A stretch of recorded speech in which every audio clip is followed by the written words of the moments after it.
Welcome to the show. Today, our conversation is rooted in faith, in calling, and resilience. And we are joined by Michelle Ruddell, who is an educator, writer, and the author of a brand new devotional created especially for teachers from the playground to the battleground. I love that title, Michelle. And, it's for those who show up every day to Yes. serve, to guide, to pour their lives into the lives of children here in Central Texas, or really anywhere, any teacher that gets this book. So welcome to Thank the you. show. Thank you for having me. Your story, of course, is also marked by profound loss as well. Yes. And you've written some other books, and we'll talk about them as well. But let's talk first though about your latest, Okay. which is this devotional book. What inspired you to write a devotional specifically for teachers? I was a public school teacher for 26 years. And I got the idea when I was still teaching, but I noticed that teachers just needed encouragement, especially since COVID, Yeah, really. because it's just gotten more It's difficult kind and of more like difficult. BC before COVID and after Yes. COVID. It was such a profound And impact. during COVID, while we were teaching first remotely No, no. and then remotely and in person, that was so tough. And I was in the position of teacher leader, so I noticed how hard that was Hmm. on well, from everybody, from what I say, from the bus driver to the board members. It was hard on everybody. Yeah. But I noticed that my other teachers just needed encouragement. And um, then when I retired once and then I went back, I was out for a whole semester.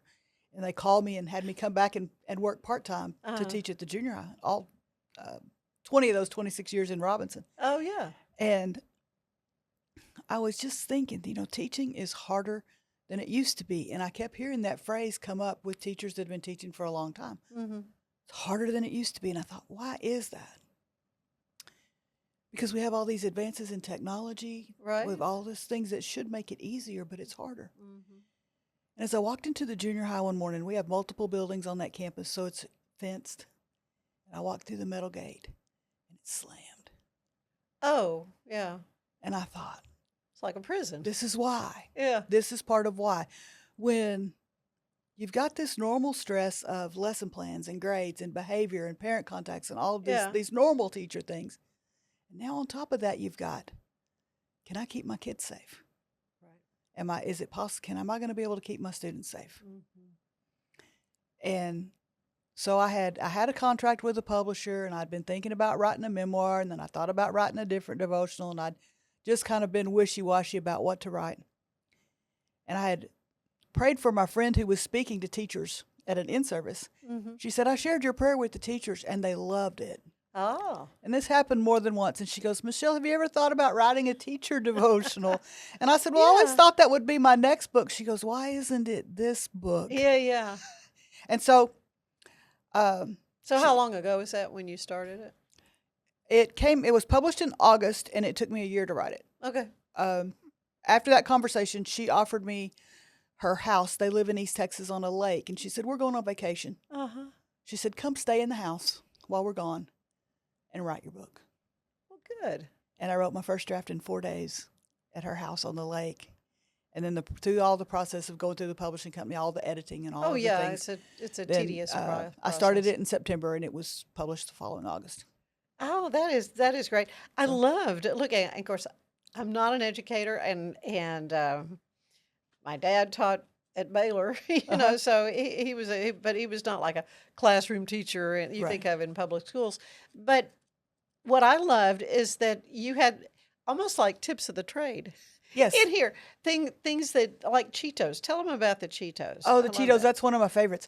Uh, so this was it was pre-COVID, several years ago. And we had this new kind of technology that there was a site called Poll, Poll, everywhere. And we could project it, and the students could respond on their cell phones. Uh-huh. This was back when we were doing 3 times to get this letter and 3 times to get this letter, the old cell phones. Right. And they were thrilled. And so I had put all these questions up the first day of school, And some of them were for my benefit, like how do you learn best, and would you Right. rather Giving you watch a some video? Would you rather do this? insight. Yeah. Giving me some insight into them, but I threw in some just really fun questions like what do you want to be when you grow up? And it's one of the best ways to get to know them. And I was brave enough to let them post their answers anonymously, which with high school kids you don't always Oh, want to really? do. And I just told them if there anything inappropriate shows up, we just shut it down. Well, yeah, So, right. um, but I don't remember which question that showed up first, but somebody answered a question with Cheetos. Maybe it was what's your favorite snack? Cheetos. I Uh-huh. thought, oh, okay. And then for the rest of the like 20 questions that I had, somebody, and I don't know who it was, I don't know even know if it was the same student or different ones, they incorporated Cheetos into the answer. It was never They're so inappropriate. clever. It was just funny. How do you Yeah. learn best? With Cheetos. With Cheetos. And I thought, ding, ding, ding, that is easy, easy, easy. So as soon as school was out, I jumped in my car and I went to Walmart and I'm like, got these big bags of Cheetos. Yeah.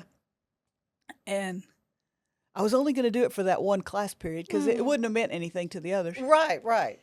And while I was standing at the door greeting students coming in, one of the students had brought Cheetos, a little bag of Cheetos, and She she beat was you to it. she beat me to it, and she was putting one Cheeto on each desk. Aw. And so I thanked her for that, and they were all like, and then I pulled out my Cheetos and had a little bowl for everybody. Yeah. And even when they were walking out, like, Miss Ruddell, you went and got us Cheetos? And I said, well, you said that's how you learn best. So that's easy. That's right. We're So- here for you to learn. We had that connection Yeah. from the first day. Oh, that's awesome. Yeah. And Yeah. so we laughed about it all year. That class probably graduated in 2015 or 2016. I'm still in contact with some of them I on bet you Facebook are. now, and we still laugh Yeah. about the Cheetos. Yeah. Yeah. And of course, you start off with your scripture a cheerful heart is good medicine, but a broken spirit saps a person's strength. And that is so true. If you can let them know you care Hmm. and let them know you care about more than just the academic in that class, Right. you've got them. Yeah. And of course, you provide space for the teacher to write, ideas, maybe some tips of their own for this kind of thing, and then a refocus. Yeah, there's a reflect section and a refocus Mm-hmm. section. And I know some of you don't like to write in books. You don't have to, but you can if you want to. Right. Hey, yeah, yeah. And then a prayer at the end. And it was instructive for me to kind of get more of a behind the scenes in the life of a teacher. Mm-hmm. And I always suspected, you had a lot to deal with, but you really, and of course another one that comes to my mind is you have to kind of figure out when the student says, "Oh, I need to go to the bathroom," Oh, what yes. they're want, Because it about 99% of the time doesn't mean they need to go to the bathroom, No. especially with your middle school, your high school kids. Right, right. It means I want to go talk to my friends in the hall, or I want to go use my phone in the bathroom, or now I want to go vape in the bathroom, or just want to go gosh. roam the hall. I'm just bored and want to go roam the hall or whatever. So Yeah. you have to. Yeah, and so you figured out one was one of their well, I need a drink. Oh, I need a yes. drink of Oh, I water. need a drink. Yes, and so that was a group of freshmen I had in a remedial algebra 1 class, and so I was really trying to make a connection with them, and she kept. I knew she was the protector of her group of friends, Okay. and she would roam the halls. She knew what was going on with everybody, Checking on the drama. and she'd figured out I was going to tell her no. She wanted to go to the bathroom, so she said, "Can I go get a drink of water?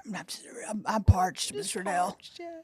And I had water with me, and so I had handed her a new bottle of water, and I said, "Here you go. You don't even have to leave class."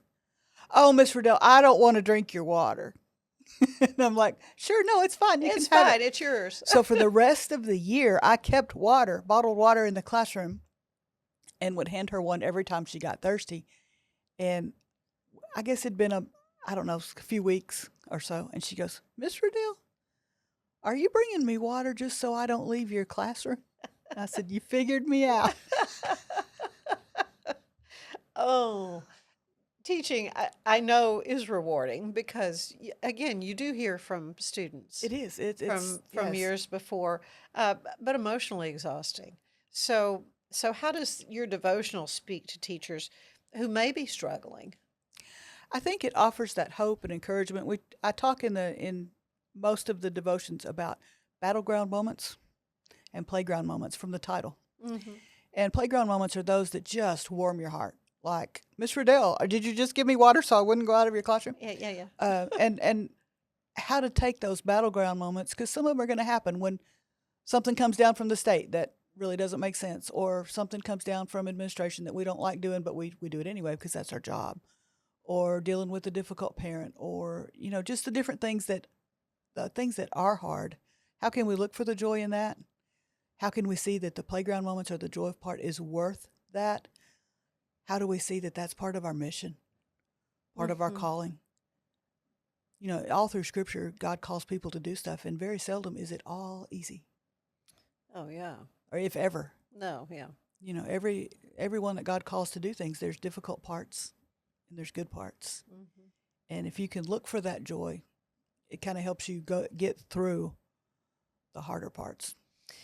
Yeah, and you learned a lot through your experience teaching. I know one thing, again, stuff I hadn't thought about that teachers have to do, and that's to write that email to the parent because little Johnny was acting like a Yes. numbskull.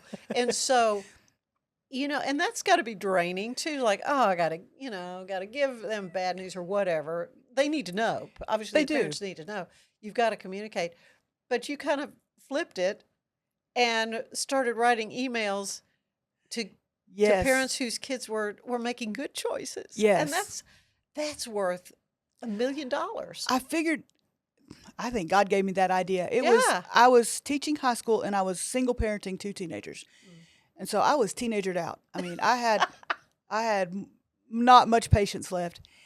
And I started noticing that when the last thing I did before I went home from school, if the last thing I did was email parents about behavior problems and academic problems and trouble, then I took that home Yeah. and I took it out on my kids. And that wasn't good. Yeah. So one day was an incredibly rough day. It was, I don't know what, the weather changed or something. The kids were just off the Moon wall. rising or whatever. Yeah. And it had been a really, really rough day. Yeah. And I sat down at my computer to email. And I thought, this is going to put me in a bad mood to go home. And I thought about a certain student in one of the classes. And I thought, she did really well today. I'm going to email her parent. So I emailed that one and said, hey, she did a really good job today. There was a young man in one of the classes that normally would jump right in the chaos, and that day he did not. And so I emailed his parent. And you noticed that. And I is the noticed thing, that. Yeah. And so I emailed his parent and say, hey, I really appreciate him not jumping in today and him continuing to do what was right, even though everybody around him was going crazy. Oh. Thank you. And I went home in a better mood. Those parents were thrilled to get that contact. And then if something came up later with that student that I have to deal with that's not so good, and I've already sent a positive email, they're already on my side. Mm-hmm. So it just worked out better. And it also gets your focus. I heard a long time ago, what you focus on gets bigger. And if you focus on all the bad, then the bad seems bigger and bigger and bigger. And if you focus on what's good, then that seems bigger and bigger. Yeah. So how did your own experiences in teaching kind of shape the themes of the book? Every devotion in there has a story from my teaching. From my first degree is in elementary education, so from my student teaching in second grade. Yeah. So you went from elementary then to I high did. school? I got my degree in elementary education. I subbed for a week in a first grade class, and I ain't no way. I Really? love those little kids. They are so sweet, but I'm not detail oriented enough Oh. for a 5-second attention span. So Hmm. I love them. They're precious. I can do them maybe for a vacation Bible school, Right. but to teach all day, every day, I like the older ones. And if you talk to teachers, you usually find out we're called to one or the other. Well, I would imagine. That's why I And thought it was interesting how you morphed from. because you'll hear, what do you teach? And somebody goes pre-K, and the high school teachers all go, Yeah. and if you say, what do you teach in the high school? And the pre-K teachers go, so, God gives us different gifts to teach with different ones. Yeah. But yeah, I found out in subbing in that first grade class that I need to go a little bit older. Yeah. And then with an elementary education degree, my first teaching job was to teach what we called at that time home economics in an alternative high school out in Florida, Texas. Really. Yeah. And I was like, God, what are you doing? The very first day I walked in to this job, the first student walked in, and he's in the book, and he plopped his foot up on the chair, hacked his pants leg up, and that was my first view of an ankle monitor. Well, there you go. And he said, "Man, I can't wait to get this off my leg." I said, "I bet you can't." I walked out into the hall and I said, "God, are you sure this is where I'm supposed to be?" But 6 years in that job where I had to depend on God because I didn't know what I was doing. Yeah. I'm teaching home economics, and at that time I didn't cook.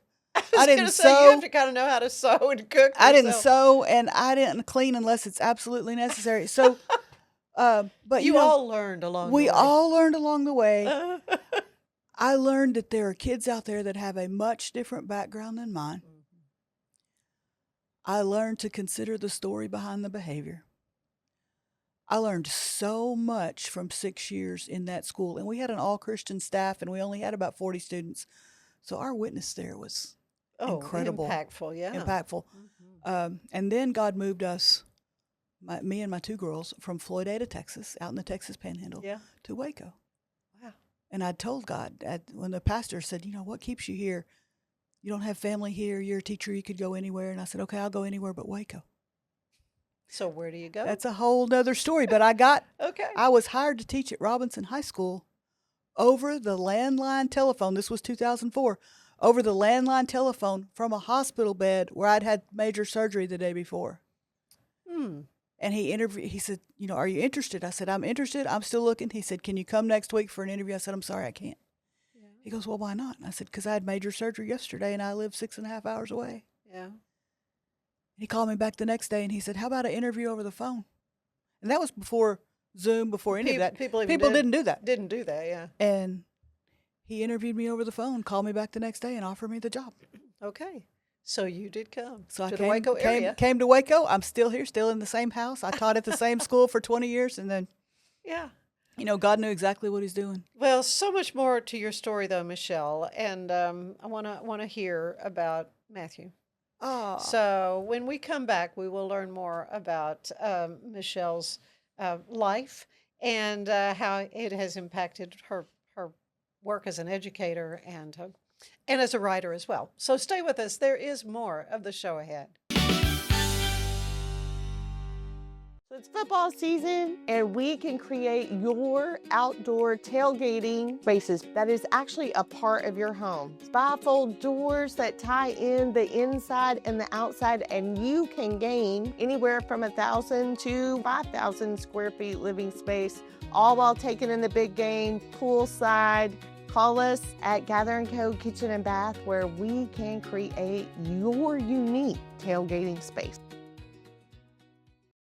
Serving Central Texas since 1889, TFNB Your Bank for Life takes pride in being more than a bank.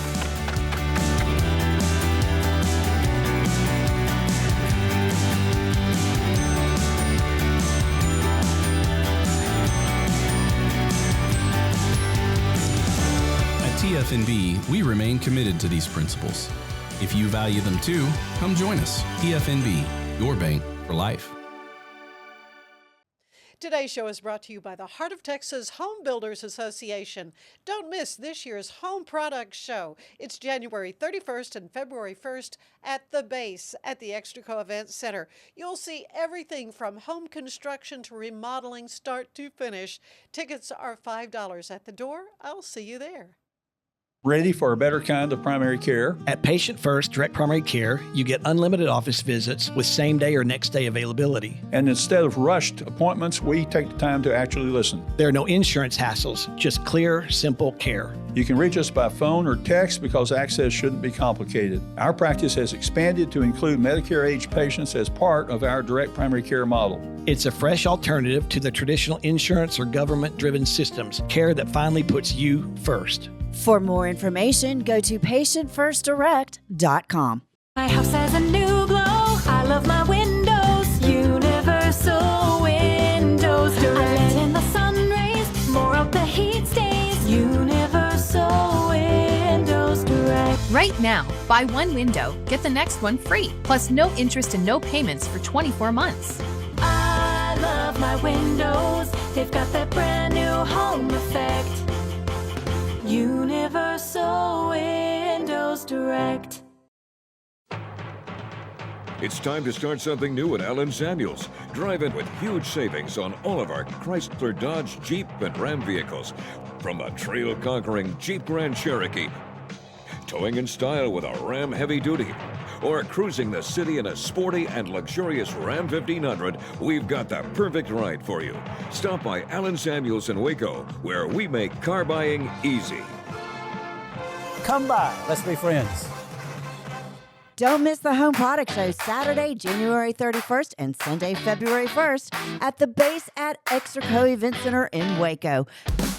You'll meet local professionals and see the latest building trends, discover innovative products, and find expert advice all under one roof. Plus, there will be games for the whole family and cash prizes. Don't miss the Home Product Show January 31st and February 1st. Brought to you by TFNB, your bank for life. And we're back with Michelle Ruddell, and she has written a devotional for teachers from the playground to the battleground, finding joy and strength in the classroom. But you have written some other books. I have. And this little yellow book Yes. is Welcome to the Club. I'm sorry you're here. So tell me about that. This is Hope for Grieving Parents. Yes. I have a son, Matthew, who last week would have turned 39. When he was 5 years old, my husband and Matthew and I were headed from Floydada, a little town in West Texas, to Lubbock. It's a 50-mile drive. It was December the 5th, and we were going to go finish our Christmas shopping. We had put up the tree at home, and Matthew was dying to help decorate, but we found out we didn't have any hooks. Oh. So we thought, okay, when we go to Lubbock, we'll get hooks, then we can decorate the tree. So he was just anxious. My husband and I had been divorced, and we had just remarried in August of that year. So that's, I'll say, a whole nother story. But we'd remarried in August. This will be our first Christmas back together as a family. We just found out I was pregnant, so I was 12 weeks pregnant. We get in the car that Saturday morning and take off to Lubbock, and it's starting to get a little bit icy. And as we made the turn from going south to going east or west, sorry, the road got a little slick, and our car kind of slid a little bit, and Matthew's in the back seat, and he's got his hands up like, woo, and I said, this is fun, yeah. I was like, Matthew, you need to sit still Mm-hmm. and be quiet because Dad needs to concentrate. Shortly after that, I looked up and remember seeing a car coming, and we were on a 4-lane divided highway, and I look up and see a car coming the other way, turned sideways, and I remember thinking he's going in the ditch.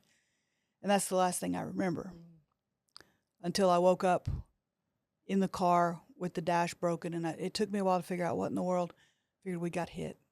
We were hit head on, and Matthew was killed. They got us to the hospital, and I laid on the bed in the emergency room in that neck collar and on that backboard. And they kept bringing me consents to sign for my husband. They said, we're trying to save his life. We're not sure he's going to make it. He's not stable. This problem. They came in and told me that Matthew had died. And I was terrified that I was going to lose. I was 12 weeks pregnant. And I thought, how can this baby survive this kind of stress? God's protection. My injuries were not that bad. I had a cut on my knee that they stitched and one on my face, and had a little irregular heartbeat that kept me in the hospital for a few days, but I was fine. The baby I was carrying is fine. She's now 32 and has a baby. We're married and has a baby of her own. Mm-hmm. But years later, after this wreck, and that grieving process is difficult. It's really hard to lose it. I mean, it's hard to lose anybody, but it's really hard to lose a child. It's unnatural. You're not supposed to. It's out of order. Children. This is you're not supposed to write an obituary for your child. But I'll tell you what, I got out of the hospital on Tuesday night. We buried Matthew on Wednesday morning. Of course, my husband was still clinging to life in ICU. We still didn't know if he was going to live. And the day after the funeral, I was at my mom and dad's house, and there was a bunch of people there, and we were sitting around the kitchen table, and a lady looked at me, and she looked me in the eye, and she said, Michelle, you will never be happy again. And I was angry. Oh, my word. What would How possess someone to dare say that? you say that? She and her husband had lost a child like 10 years before. Oh. And she was my mom and dad's across the street neighbor. So I knew that she was always unhappy Yeah. and just always kind of grumpy. But I never connected the two. Oh. But she said that, and I was mad as I could be. How dare you say that? You know my husband's in the hospital. You know, yeah. And I got up and left the table, and I went into the nearest room I could find, shut the door, and I said, God, don't let her words be true. Don't. And I wasn't on speaking terms with God right then. I had walked Right. away and was not walking with him, but I knew he was my only way to get any help. And I just asked him, I said, please don't let me be like that, and don't let her words be true. And in the weeks and months that followed that were so, so difficult, when I would get tempted to be stuck in anger and self-pity and this isn't fair and want to just crawl in a corner and quit, I would remember what she said and think, no, that's not going to be me. So those words proved to be a challenge. That was 1992. Missy was born in 93. Fast forward to 2010, 2011, and I'm at First Baptist Woodway, and a lady named Rita Hawthorne started a group called Christian Writers Workshop. Uh-huh. And it happened to be at the same time that my kids were occupied with kid activities, and I thought, I can go. I'd written, but just journaling. It was a way to keep my sanity. It's got to help through the grieving process for sure. And so I started in this group, and out of that group, we formed a smaller critique group that met once a month. So every month I had to send in 10 pages. So I'm writing all these stories from my life, and they're like, Michelle, how's this going to fit together? I have no idea. And so I noticed that a lot of my stories dealt with Matthew and that grieving process. And one night, God woke me up in the middle of the night and said, the title of your book is Welcome to the Club. I'm sorry you're here.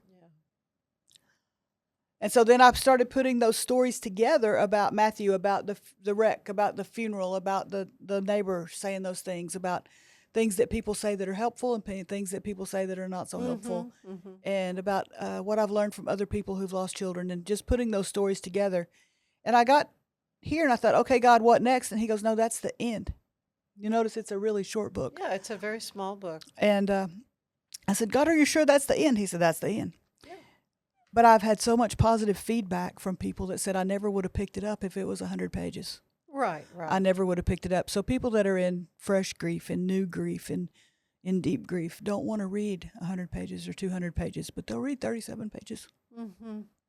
Well, and for them just to know someone else has gone through what I've gone through.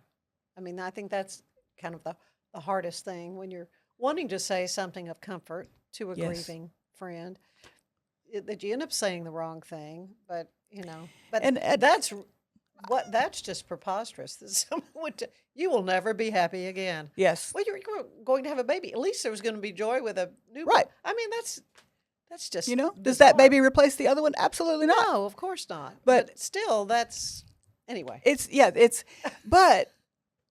But God used those words. Oh yeah. No, God as you said, used to those really words. motivate He you. used those words to motivate me. And, people will ask me, what do you say? I said, I tell them, you say, I'm sorry. Yeah.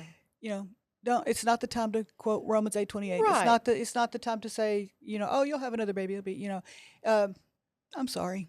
Works real well. Right. Yeah. Is there anything I can do to help you? I mean, there's. Yeah. Here, let me bring dinner, or let me I'm clean your praying for bathroom, you, or just let me, whatever. There's another book that you gave me. That this is Strength in the Storm, and you're a contributor to this book. That one is which really kind of is your story. Yes, it's a compilation of 30 women, 30 real stories of how God has brought us through different storms.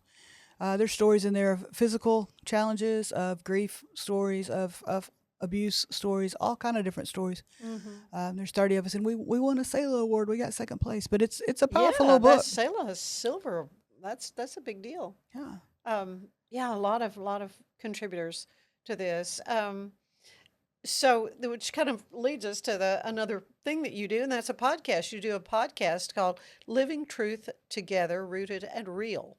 Yes. And you also collaborate with some other people. Yes, there's some other speaker and author friends of mine that one, Tracy, lives in Arizona, Susie lives in Florida. There's two of us in Texas, one in Waco, one in the Longview area. And we jump on our computer and it's just real conversation about Scripture.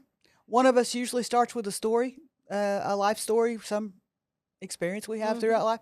We did our first series. We talked about unmet expectations and how do we deal with that. And then through November, we did a series on gratitude. Through December, we did a series on Advent. And now in January, we've started a series on spiritual disciplines. Mhm. And the idea came out of the four of us and one more were gathered at a friend of ours' house in Houston to plan for a conference. And we had the best conversations in the morning over our Bibles and coffee. Mhm. Just whatever our quiet time devotional was that day. We had the best conversations. And Tracy's our technical guru that does all the editing and all the posting and all that.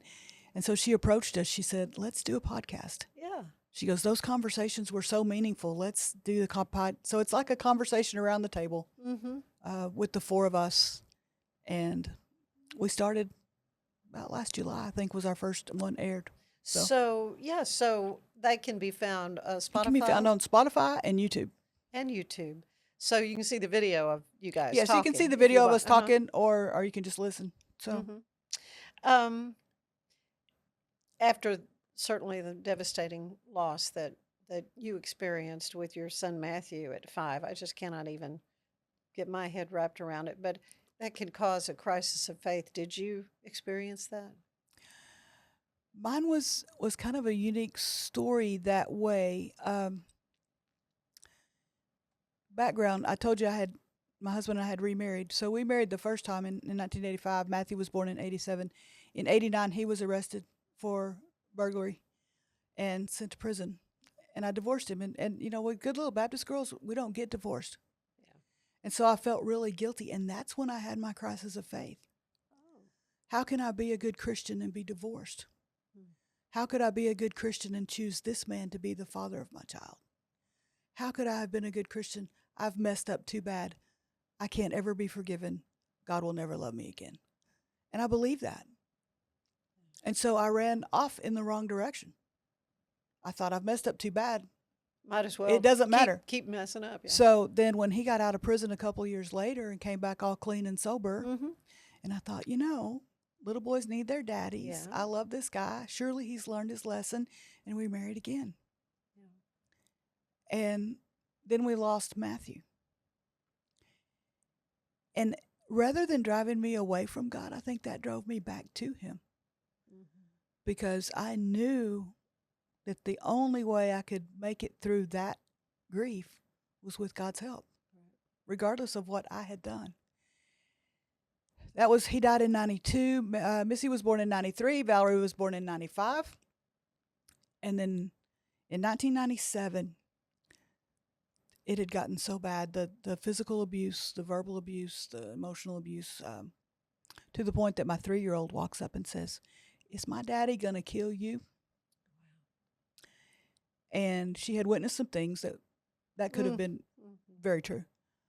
And I hit my knees that night and I said, God, I know that divorce is not your plan, but living like this isn't either. And if I raise these little girls in this environment, They're going to think this is what it is. this will be their normal. Yeah. And they will end up and on Easter Sunday, 1997, God provided a way out and an escape. Yeah. And I was able to get away. The girls and I were safe. He was arrested and sent back to prison. And so we divorced for the second time. Mm-hmm. But yeah, if anything, I think that the wreck and the loss of Matthew drove me back to God instead of away from. Interesting. For listeners that are maybe walking through grief of their own, whether from loss like this, from burnout, maybe as teachers do, heartbreak, what do you want them to hear? I want you to hear that those words, "you'll never be happy again," are not true. I learned through this experience that joy and sorrow can coexist. Yeah. I always thought it was one or the other. You're either happy or you're sad. But, we lost Matthew in December of 92. Missy was born in May of 93. Mm-hmm. Here we're holding this beautiful baby girl that we had worried about the whole time. Oh, yeah. Because of the wreck. And here she was, perfectly healthy, precious baby girl. And we were so overjoyed. But at the same time, we're not even 6 months out from losing our son. So there's still that sorrow. Oh, yeah. And that's where I learned, that joy and sorrow can coexist. Mm-hmm. It happened again. So Christmas of 93. So we're just over a year from the wreck. none of us wanted to do Christmas. Mm-mm. None of us felt like wrapping presents, putting up a tree, No, cooking food. and you got a getting- baby. I mean, and it's we, just we like, just you didn't know. want to. But we realized this is Missy's first Christmas. Yeah. We can't make it sad. And if we are sad this Christmas, how much harder is next Christmas going Yeah. to be?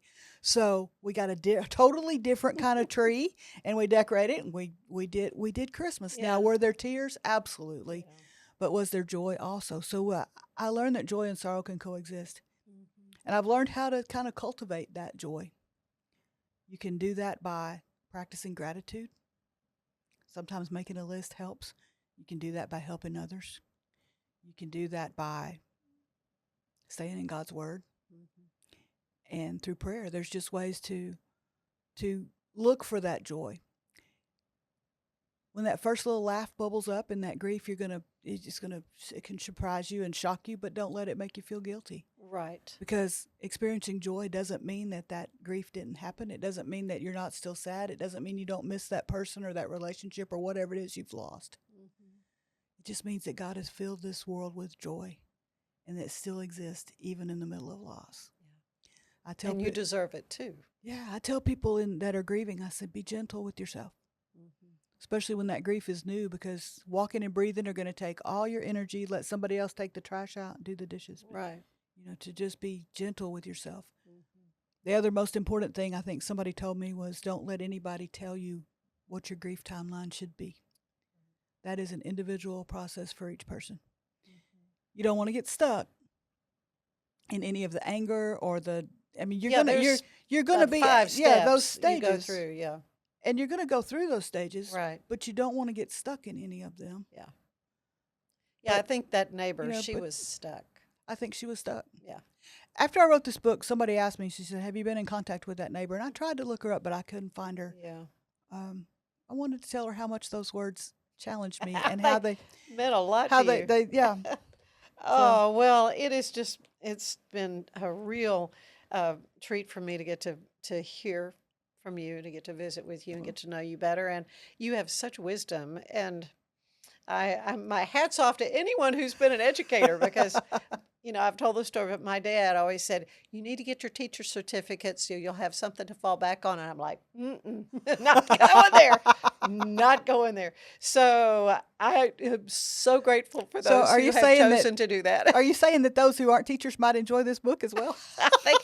I absolutely have.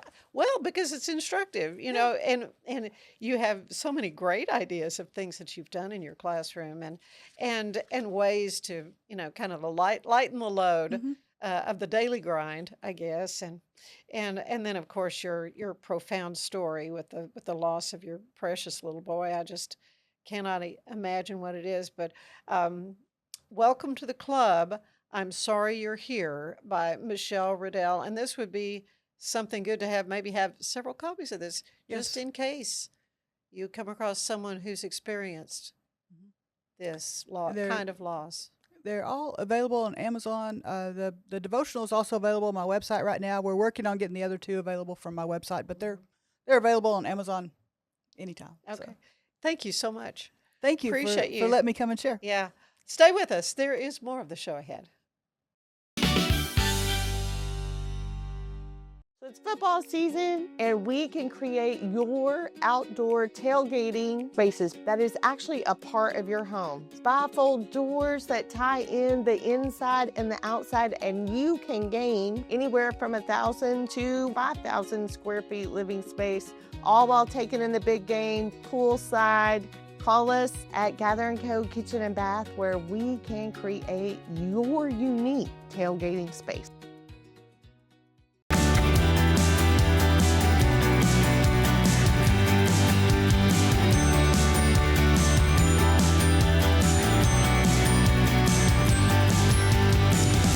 At TFNB, we remain committed to these principles. If you value them too, come join us. TFNB, your bank for life. Today's show is brought to you by the Heart of Texas Home Builders Association. Don't miss this year's Home Products Show. It's January 31st and February 1st at the base at the Extraco Event Center. You'll see everything from home construction to remodeling, start to finish. Tickets are $5 at the door. I'll see you there. Ready for a better kind of primary care? At Patient First Direct Primary Care, you get unlimited office visits with same-day or next-day availability. And instead of rushed appointments, we take the time to actually listen. There are no insurance hassles, just clear, simple care. You can reach us by phone or text because access shouldn't be complicated. Our practice has expanded to include Medicare-age patients as part of our direct primary care model. It's a fresh alternative to the traditional insurance or government-driven systems, care that finally puts you first. For more information, go to patientfirstdirect.com. My house has a new glow. I love my windows. Universal Windows Direct. I let in the sun rays. More of the heat stays. Universal Windows Direct. Right now, buy one window, get the next one free, plus no interest and no payments for 24 months. I love my windows. They've got that brand new home effect. Universal Windows Direct. It's time to start something new at Allen Samuels. Drive in with huge savings on all of our Chrysler, Dodge, Jeep, and Ram vehicles.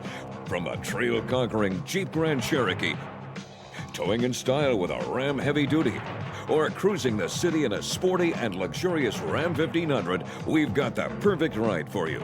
Stop by Allen Samuels in Waco, where we make car buying easy. Come by. Let's be friends.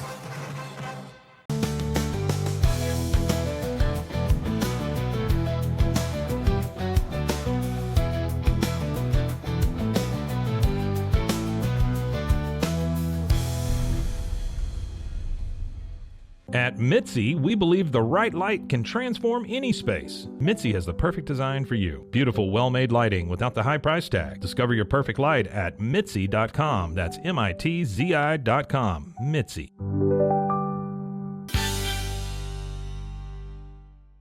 Welcome back to the show. It is always fun to talk about Silent House Theater and what's happening, and there are some wonderful things coming up pretty soon. Yeah.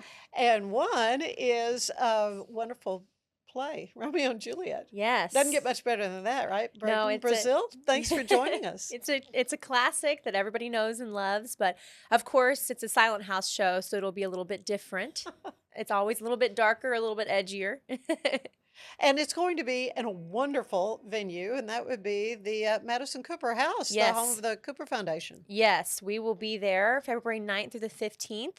And what it makes it so special is you feel like you're really immersed in the house. You know, Silent House has done several shows now in historic homes around Waco. We're kind of on a historic home tour, and the Cooper House is our next stop. And it's just absolutely lovely. Oh, it's a wonderful, wonderful house. Yes. Oh, it's exciting. So tell me about Romeo and Juliet. What can folks expect? This is not going to be moving around the whole building, is it? Kind of a thing? Not as much as the other shows. Right. I know the others were. Right. So we'll have some scenes outside, and then we'll have the scenes in the main space. There's a main living room in the Cooper It's House. pretty good size. You It could is, get a lot of yes. chairs in there. Right. And then there's a dining area. We might have a few scenes over there, but the audience will pretty much be sedentary in one spot once they get inside. But what we've added to this show, since it's for Valentine's, is we have a dinner theater element. So before the show begins, the show starts at 7:30. At 6 o'clock, people can come and have dinner inside the house. And we'll have, they can either sit at the main table, or we'll have some separate private seating areas where they'll have a private waiter come and serve them. Oh, that's good. And this is the weekend before Valentine's This is Day. the week of Valentine's. Oh, of Valentine's. Yes. So February 9th, which is a Monday. Oh, okay. Through the 15th. Okay. So we'll have dinner every night. And then on Valentine's Day, though, we'll have a special package where the chef will be there and he will explain each course. And it'll be a whole event. So oh, wow. So, it's gonna be so super how fun. can folks sign up for this? Well, you can go to our website, silenthousetheater.com, and there you can either purchase a regular ticket to just see the show, but I highly recommend you purchase you the need ticket. to do dinner. Yes, do dinner and a drink and enjoy the show, or come on Valentine's Day because, you know, what says Valentine's better than Romeo and Juliet, right? A story of tragic love. pretty ideal, really. Right. Although you hope that your night doesn't end like theirs does. No, they had kind of a rough time at the end of it. Right. But so who's playing in it? Tell me about your cast. Oh, we've got we've got some people that have been in several of our shows in the past, but we actually have our two leads are new to the stage. Really? Yes, because, we found it really important. Our director, Jamie Koblenz, found it really important to make sure that Romeo and Juliet were close to the right age. I was going to say they were very young. Yes. So we have very young actors in. They're not quite as young as Romeo and Juliet. We're supposed to be about 14. Oh, yeah, they were very, very young. Very young. Yeah. But these actors are 17 and 18. Close. Cameron is playing Juliet, and this is her first Silent House production with us, and she's absolutely wonderful. And then Solomon Cooper, he's been in one other thing with us, but this is his first lead on Silent House's stage. So we're so excited to have them. And of course, it wouldn't be a Silent House show without a little bit of music. So we've got some singing throughout the show. And the show is taking place, it's modern time. Okay, so tell me about that. It is Shakespeare, though. It is Shakespeare. We're going to have the Old English? We have Old English. Okay. So we have done our own adaptation of Romeo and Juliet. So it's much shorter than a normal Romeo and Juliet script because that would take about 4 hours. Shakespeare was much longer. This is running about 90 minutes, so we cut quite a bit. Wonderful evening, though. Yes, you get dinner, you get a great show, and you're home by 10 is the goal. But yes, it's a modern adaptation. So again, saying, the English is old, but our costumes will be modern. It should feel like, a modern ball. A modern dance. So even though the house is really kind of Victorian, or Queen Anne, what is the style of that house? It's not as old as you'd think. What makes this house great is, we've done a lot of historic homes. Right. But this house is because it's not as old as where we've been in the past, and since it's not a museum, it's not nearly as stressful to be inside. Precious. Right. Although it is, the woodwork, everything in that stunning. house is amazing. It's absolutely stunning. Wonderful, but they have done updates with the house because it's a foundation instead of it being owned by historic homes. They actually office in it. Exactly. So, yes. So it makes it a little bit easier in that sense of the house is really sturdy and really updated and just beautiful. Yeah. Oh, this is such a brilliant idea. I'm so glad that you all have come up with that. Now, you were going to do a fundraising gala. Yes. At the end of the month, but you decided to move that. We did. So tell me about that. We just recently decided to move it because, there's just so many exciting things happening in Waco on the 31st. There's a lot happening. Yes. We were just talking about that. And we really want to make sure that everybody who wants to come to the gala can come.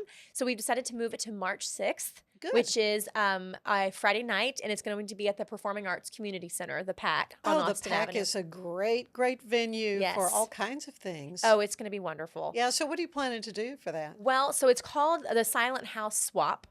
And what that means is we're singing songs from past Silent House musicals, but we're swapping genders.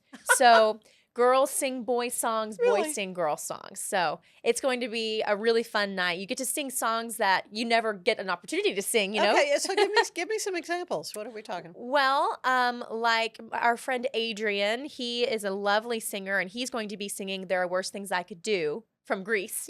Rizzo's song, right? There's our other friend Jay. He's going to sing a song from Heather's called "Dead Girl Walking." Oh. So it's the opposite gender is singing. Let's see what else. I've got somebody singing Beauty School Dropout, and it's a girl, and it's actually the girl, my friend Alex. She played Frenchie in Grease, so she was in that song, right? He's singing to her, but now she's going to sing the song. Singing the voice and her, part. yes, and the background dancers, are supposed to be the girls. They're going to be boys, so it's going to be all switched around. How fun! Yeah. How fun is that? So what else can? It's going to be a show, obviously, for the gala. What other kind of things are you having? We're going to have a ton of fun stuff. So we've got a silent auction, of course, Good. where we'll be we'll be auctioning off lessons. So private acting lessons, private dance lessons, private vocal lessons, things that, Silent House is really proud of that we want to give back to the community. And then we'll also have a big raffle. So we'll have a raffled off item. We're going to have a $500 gift card to the PAC. which is a kind of a huge deal because That is good. the PAC has tons of things going on. They do. They Yes. do. And Yeah. then we'll also have tickets to the Houston Dance Theater. They have auctioned off, they have donated tickets to their upcoming production. So we'll have tickets for that. Good. And then we're going to have 4 Silent House season tickets as well Good. that we can auction, that we're raffling off that night. A big thing that we're trying to push is Silent House has launched our new membership program. It's called Grouped. And it's a monthly membership, kind of like a monthly Patreon, where people can, give $5 a month and they get all of these fun perks that we have now launched this season. So that's a big part of what we're trying to do is really grow our memberships because we've got a lot to give. Oh, it's just been so exciting for me to see how Silent House has grown and progressed, and I mean you've been with it from the get-go. Oh, yeah. So what are your thoughts on where Silent House is today? Oh my gosh. We had a big conversation at the end of the year and we've been at this for about 5 years, which is just crazy. And we talked about it. We were talking about what is next for us and it's time to grow. So we have expanded our team by about 5 people more. We already had a team about 5. Now we have 10 of us. Okay. New people on the membership side, new people on the marketing side, grants, just really expanding because there are Waco people that have performed with us for a while and they're ready to jump in with us because they believe in our mission. They believe in what we're doing and they want to help us grow. Grow in the Waco community, but also grow outside of Waco. With online pieces, being able to post things online. People can see us in Dallas, see our shows and come travel to us. We really want to grow outside of just Waco. Oh, that's awesome. Romeo and Juliet, of course, coming right up. That's going to Yes. be the 9th, starting on the 9th. Yes. The gala is going to be the 6th. What are some upcoming shows past that? We that have you're a looking at? fabulous season. So we are going to be doing something called the She Show in April. And that will be our very own production that we're putting together a song cycle, which is a bunch of different music, all sung by female artists. And our own, we're going to choose different monologues from the Vagina Monologues. Oh, yeah. And we're going to create a She Show.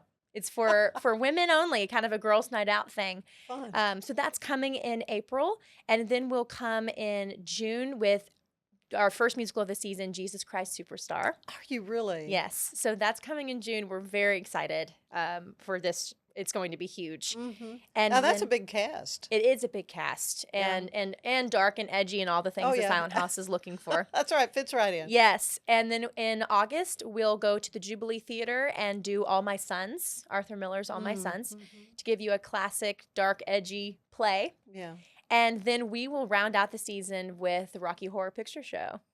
But it won't be the shadow cast. It will be the actual full musical. Yeah, the musical. Yep. Oh, Braden, this is A amazing. killer season. Yes. I'll be back hopefully to come talk about each of these Oh, shows. absolutely. You know where we live. So yeah, Yes. so exciting. But yes, but this Valentine's Day, Romeo and Juliet that's just the icing on the cake. I mean, that Yeah. is perfect for a Valentine's this year. Yeah. And Well, we just again- have found that people, are looking for other things to do on Yeah. Valentine's that's not just going out to go eat. to dinner. Yeah. Yeah. Right. It's like this is dinner and a show, and you don't have to go 2 different places. You get all of it at one place and it feels special and different. Yeah. Oh, it's going to be just delightful. And fun to revisit Shakespeare again in this. Yes. It's been a while since I've seen the movie from Right? so many years ago. Yes. and, No, yeah. it's a stunning script. And It is. It's Yeah, timeless. it's a classic. There's a reason for that.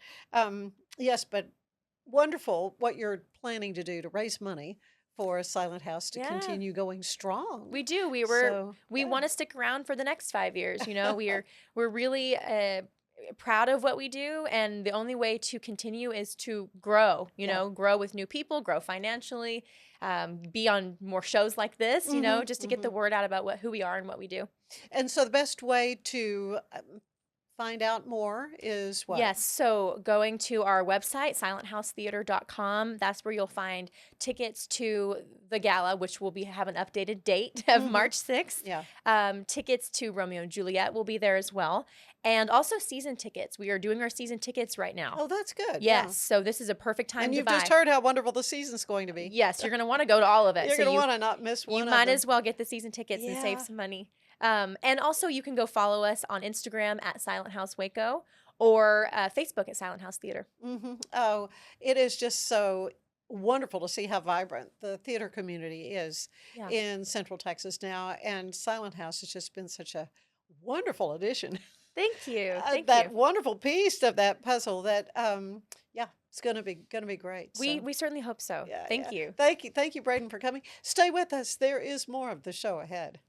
So it's football season, and we can create your outdoor tailgating spaces that is actually a part of your home. Bifold doors that tie in the inside and the outside, and you can gain anywhere from 1,000 to 5,000 square feet living space, all while taking in the big game, poolside. Call us at Gather & Co. Kitchen and Bath, where we can create your unique tailgating space.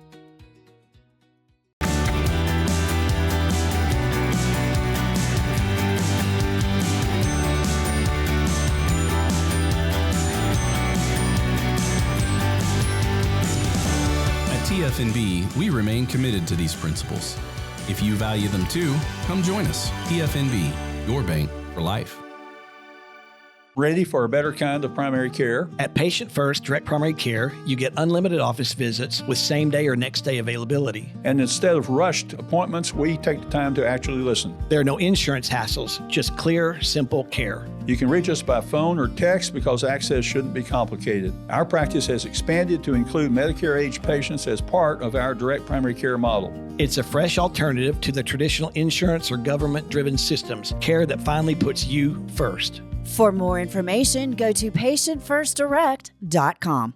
My house has a new glow. I love my windows. Universal Windows Direct. I let in the sun rays. More of the heat stays. Universal Windows Direct. Right now, buy one window, get the next one free, plus no interest and no payments for 24 months.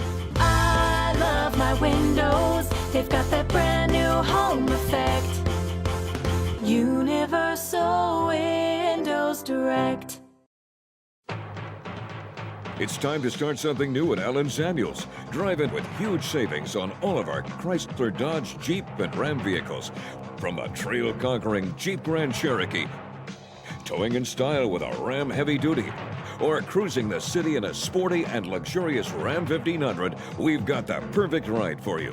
Stop by Allen Samuels in Waco, where we make car buying easy. Come by, let's be friends.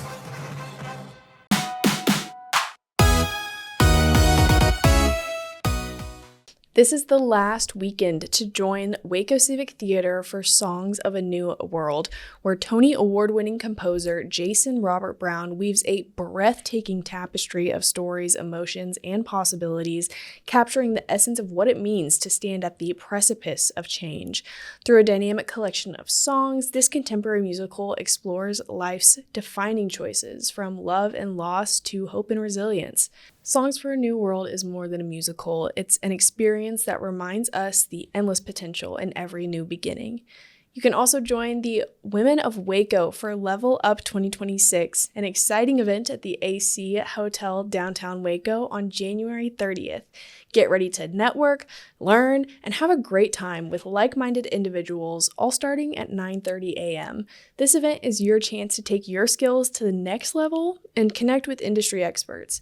Don't miss out on this opportunity to grow and level up through connection, growth, and impact in 2026. I'm Elizabeth Riley with Act Locally Waco, and I'll see you all next time.